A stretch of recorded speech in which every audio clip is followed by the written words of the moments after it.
আওয়ামী লীগ নিষিদ্ধের দাবিতে, আওয়ামী লীগের নিবন্ধন বাতিলের দাবিতে আমাদেরকে রাজপথে নেমে আসতে হচ্ছে, আমাদেরকে রাজপথে কথা বলতে হচ্ছে। এটা আমাদের সামষ্টিক ব্যর্থতা বলেই আমরা মনে করি।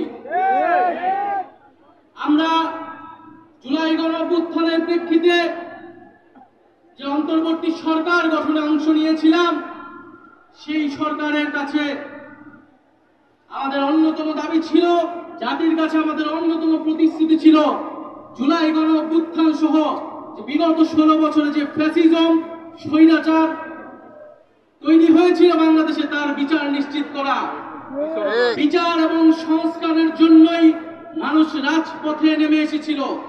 তিনটি ভোটকে তারা কুক্ষিগত করে মানুষের ভোটাধিকার করে হরণ করেছিল। পিলখানা হত্যাকাণ্ডের মাধ্যমে বাংলাদেশের সেনাবাহিনীর দেশপ্রেমিক অংশকে তারা পরাস্ত করেছিল এবং বাংলাদেশের সার্বভৌমত্বকে হুমকির মুখে ফেলে দিয়েছিল। 2013 সালে শাপলার হত্যাকাণ্ডের মাধ্যমে বাংলাদেশের ধর্মপ্রাণ মুসলমান এবং আলেম ওলামাদের মত প্রকাশের যে অধিকার, সেই অধিকারকে তারা হরণ করেছিল। ধারাবাহিকভাবে কোটা সংস্কার আন্দোলন, নিরাপদ সড়ক আন্দোলন, মোদী বিরোধী আন্দোলনে তারা হত্যাকাণ্ড এবং দমন পীড়ন চালিয়েছে। সর্বশেষ জুলাই আগস্ট মাসে ছাত্র জনতা তাদের অধিকারের জন্য যখন রাজপথে নেমে এসেছিল, সেই জনগণের উপরে তারা এই দেশের পুলিশকে দিয়ে, এই দেশের সেনাবাহিনীকে দিয়ে, এই দেশের বিজেপিকে দিয়ে গুলি চালিয়েছিল। কোন রাজনৈতিক দল নয়, সন্ত্রাসী সংগঠনে পরিণত হয়েছে।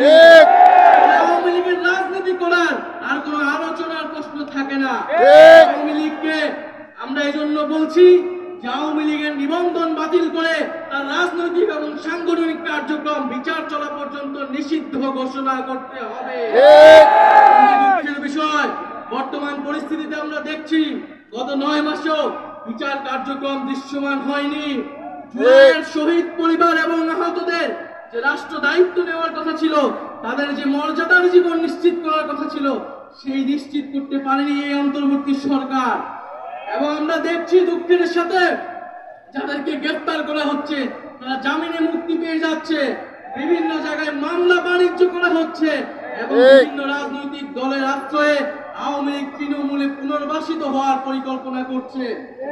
বন্ধুগণ, আমরা দেখতে পাচ্ছি যে আমাদের এই অন্তর্বর্তী সরকারের সময়, গণঅভ্যুত্থান পরবর্তী সরকারের সময় যে নির্বাচন কমিশন গঠিত হয়েছে, সেই নির্বাচন কমিশন গণহত্যাকারী ফ্যাসিস্ট আওয়ামী লীগের লোকদেরকে প্রার্থিতা অযোগ্যতা ঘোষণা করতে সম্মতি দিচ্ছে না। তারা বলছে যে এটি নাকি রাজনৈতিক সিদ্ধান্ত। নির্বাচন সংস্কার কমিশন সুস্পষ্টভাবে সুপারিশ করেছে